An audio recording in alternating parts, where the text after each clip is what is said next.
TIL.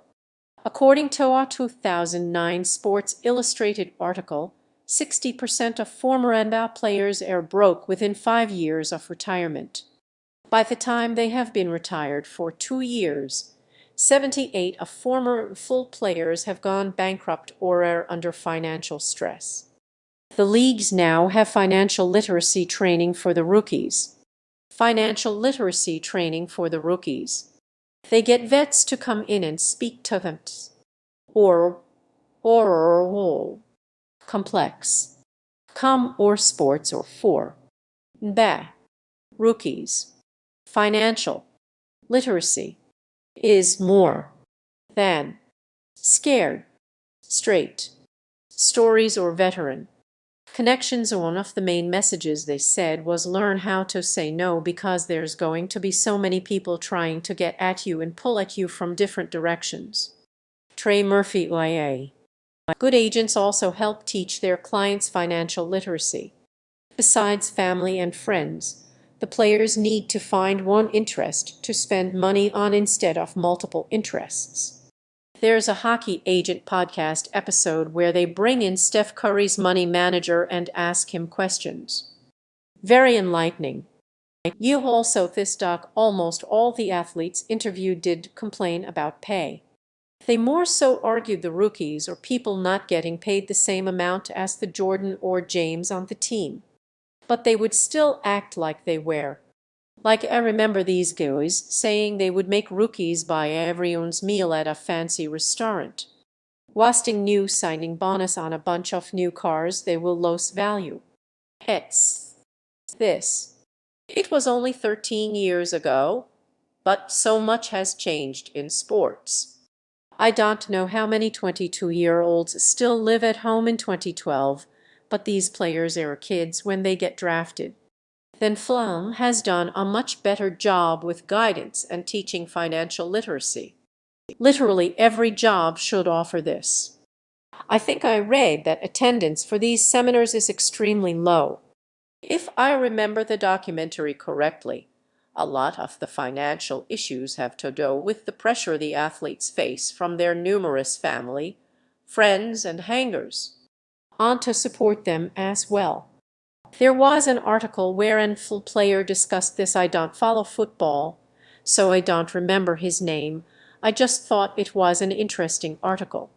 But basically a ton of his family turned super nasty when he finally put his foot down about giving away all his money. His mom tried to sue him, and he basically was ostracized from the community where he grew up. It was pretty depressing. Honestly. My band signed a record deal back in 2011. It didn't come with a massive sign-on bonus or anything like that, but it did allow us to do it full-time, move, get paid, etc. I made the mistake of bragging about it on social media, about moving to Chicago and signing the contract. Suddenly I had family I had never even met before messaging me wanting to know if I could help them with this or that. A cousin I didn't even know existed found me on Facebook and wanted me to buy his kids gifters for Christmas. I make a lot of money and the people who find that out always ask what I'm going to spend it on. My brother was hounding me to buy an expensive watch or car. Girlfriends just immediately thought that I somehow needed help spending it as fast as I can. My broke ass mom who kicked me out of the house at age 13 when I started eating too much wants to reconcile. I just ignored all of them. And not even small stuff, like being on the hook for full-on homes and luxury cars for friends and family. If every night you were taking your friends out to eat for 0. Every night you were taking your friends out for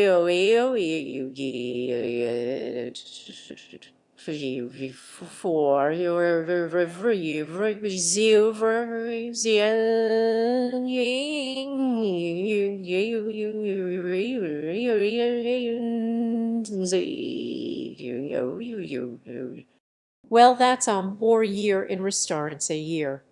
I remember watching documentaries on high school athletes who had potential And the biggest driver who was pushing them was their dad. It wanted little Timmy to be the next Tiger Woods more than Timmy did. No doubt Dad saw 14,028s in Timmy's future. That and the child support payments. The payments don't decrease after the athlete retires. The NBA issued a statement telling its players to flush their used condoms because paternity fraud was so rampant. Yeah, I imagine that the solution to 90 of these financial problems is to just say no to everyone in your life asking for handouts. As they should. ESP 3430. Broke it's a good watch. Don't blow it. Keep it simple. Count your money.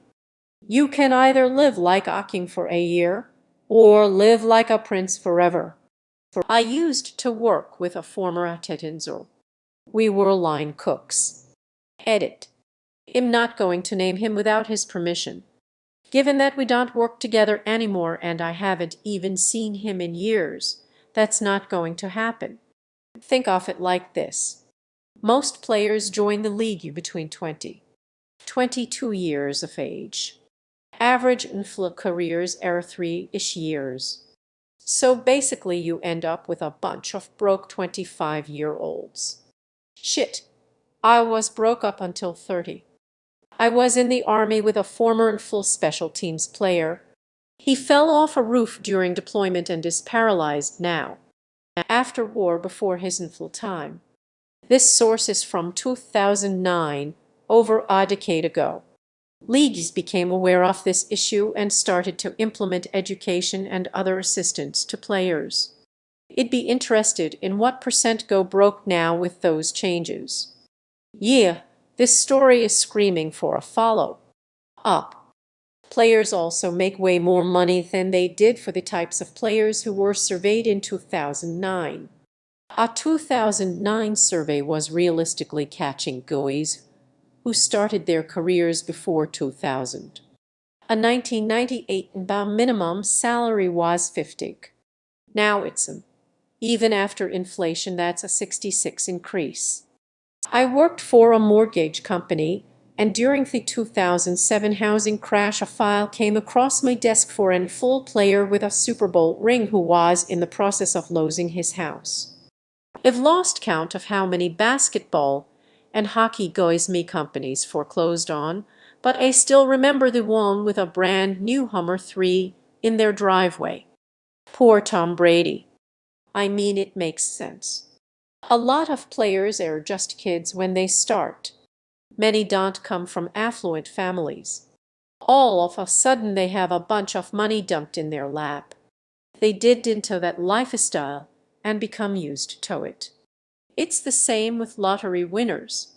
Most of them think they'll be more careful with their second or even third contract, but for most of them those contracts never come. Can't afford a multimillion-dollar home in their 30s with no multimillion-dollar contract. The average professional athletic career is less than 3 years. There aren't too many professions that are expected to offer lifetime retirement in 3 years. The problem is retirement money. It's the fact that these people are making so much money that could easily sustain them for their entire lives, but they are spending it really quickly, and they have nothing left by the time their careers are over. The minimum salary is going to be about zero a year for a rookie this year. Now, after taxes, agents, and such, you might not be living it up the rest of your life, but you should be comfortable after an NBA career. Never mind that it immediately opens jobs up a lot of the time. At the very least, it gives you the means to set yourself up with a good job while still also having retirement taken care of and still being financially comfortable and secure the rest of your life. They're paid boatloads of money because they're good at sports, not finance. Surrounding yourself with the wrong people is probably a good portion of it as well. Shaq tells this story about the first big contract he signed. Initially, he was promised the world by various fund managers, money in 2 years. It was only when I said to him, I can save you significant amounts in tax by putting funds in various companies. He said, that sounds like the real deal. Invest wisely and don't chase the big payout. Almost like buying a mansion. Multiple high-end vehicles, tons of jewelry, and treating yourself to the finest everything all the time is unsustainable long term. The taxes in most states alone for the properties will bankrupt you faster than fuck. Reading the story of Vince Young going broke was one of the most surreal things I've ever read. It was insane how fast that guy spent money. It's also amazing to think how people so easily forget that expensive things have high costs of maintenance. That mansions is gonna have huge utility bills and taxes. It's gonna be a few more thousand to furnish. That zero watch they bought can't just go to the guy in the mall when it stops working after a few years and needs a tune-up. You aren't gonna take your zero European luxury sports car to Jiffy Lube or Midas to have it worked on. These percentages probably aren't too far out of step with the average American. Most people live way beyond their means. It's very common with newly rich people. They don't have any understanding of how living an ostentatious and luxurious life is high maintenance, and usually they get spending addiction trying to spend as much as possible, buying expensive cars, doing all the drugs possible, literally burning money. Ultimately, the newly rich more often than not ends up giving away all their money away to the old rich and destroying themselves in the process. I earn moderately well for me country at least, but I spent less than I could realistically because you never know the day of tomorrow. I'm not saving money to just see numbers rising in assets without enjoying them, but I'm not putting myself into financial doom in some economic turbulence. Yeah, I spend only about a quarter of what I earn. Have to prepare for when you have less income. Don't get used to high salaries because you never know what can happen. Now we understand most people can't afford to save up that much, but I'm talking about high incomes here.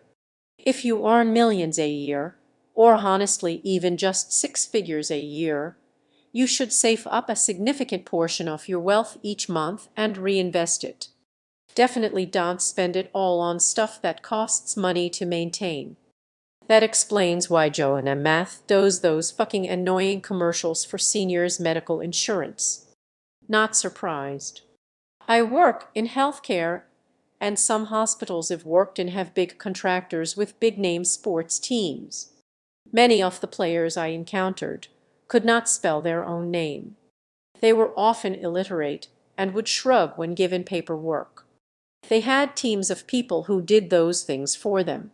So I have to wonder what they signed away and to who half the time, considering they signed anything I put in front of them without reading much of anything at all. I would bet most of the general public would be broke just as fast if given that much money. One thing that wasn't clear, after a 5-second skim of the article, did this take into account how long the people played their sport before going into retirement. For example, if somebody makes it to the pros, but then gets cut after just 2 years or so. Sure, they retired, but they don't have much money saved. They have no real-world job skills and don't have many options. And that is for the people lucky enough to make it to the pros. Most high school or college athletes never get paid. This isn't saying woe to them and let's pity them, but for people with no job skills, getting to play in the majors is their zero shot. After they are done, by their choice or not, and especially if they get hurt, even fewer options. That's the majority of people going broke. Only a select few players are getting multi-year million-dollar contracts. Most get rookie minimum, play a season or two, get cut, and have nothing else. My guess is most professional athletes only last a few years either due to injury or not being good enough. For every superstar there are hundreds of people who just barely made the cut. Yeah, it's not that much money if you only play 2 seasons. Minimum wage in then Flynn 2009 was 85. Indian bag was 36. After tax, that's a house. And only if you live a basic middle-class lifestyle and save everything. Obviously, people don't do that. I mean, it makes sense. When you are paid per contract such large sums of money when you are right out of school, how the hell are you supposed to know how to fend off the system? Most adults don't earn that level of wealth until they've been robbed, scammed, educated, and gotten a little experience in small denominations that we can recover from before the larger paychecks and inheritances and complex financial systems begin to grow out. I'm curious how many agents, managers, and secondary support teams and companies aren't almost 100 funded by those same players. That's not because they don't make good money. It's because they don't plan on losing that income. The average in back career is 4, 5 years, and the average in full career is 3 years. About minimum salary for the 2021. Salary for the 2021 went down for 22 season was 25. Newfield does have a minimum, but the median salary is 60. Considering the average American annual income is approximately like, that means in the average career they'll earn enough money to be equivalent to working 81 years at a regular job. The average NBA player will have earned the equivalent of 134 years of an average worker. Now, they are taxed at a higher rate, I will grant you, but not so much that they should, with prudent financial planning, be able to live a comfortable retirement for the rest of their life, should they choose to do so. If you are going to feel sorry for anyone, feel sorry for the 99 of collegiate athletes who never make it pro, earn no money, and have still made tremendous sacrifices trying to catch the brass ring. Or you could just accept that every single one of them had choices, and they could have just joined the chess club instead. Those have a minimum. Practice players not included. Don't blow a keep it simple count your money.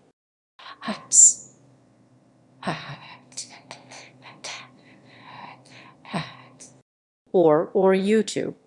Be or Fiaxtork. Be or Fiax. This was the comment I was looking for. They need to watch that John Goodman monologue from that gambling movie. When you earn 2 million, you buy a $500,000 house with a 20-year roof. Put the rest in the bank and live in a fortress of fuck you. Probably cause most of them barely graduated high school. It's an unfortunate truth that super athletes have to completely neglect their education to get to where they are. Can confirm, went to high school with an NBA player. Really fucking good at basketball, but dumber than a bag of hammers, and that might be considered an insult to the hammers. What is defined as financial stress? They're just stupid with their money. They get more money in their few years of sport than most people get working full-time jobs. Would you know who to trust to manage that amount of money if you'd never had to before? This makes intuitive sense. Many athletes grew up poor and have no idea how to properly manage money. Once they get money, they spend lavishly, usually on stupid stuff. Financial literacy is a vital skill that's missing in today's educational programs. Poverty is the root of much crime, homelessness, substance abuse. Financial literacy is the key to poverty reduction. We need far fewer government-banned aid programs and just a few financial literacy programs. I think the long-term effects would be dramatic. Prevention is worth the spending, but I think poverty, relief and services that disproportionately help those in poverty need to stick around. It's not a kid's fault their parents are in poverty, So we should do what we can to help them get to school safe, and so on and so forth. Things like access to solid transit matters. 2.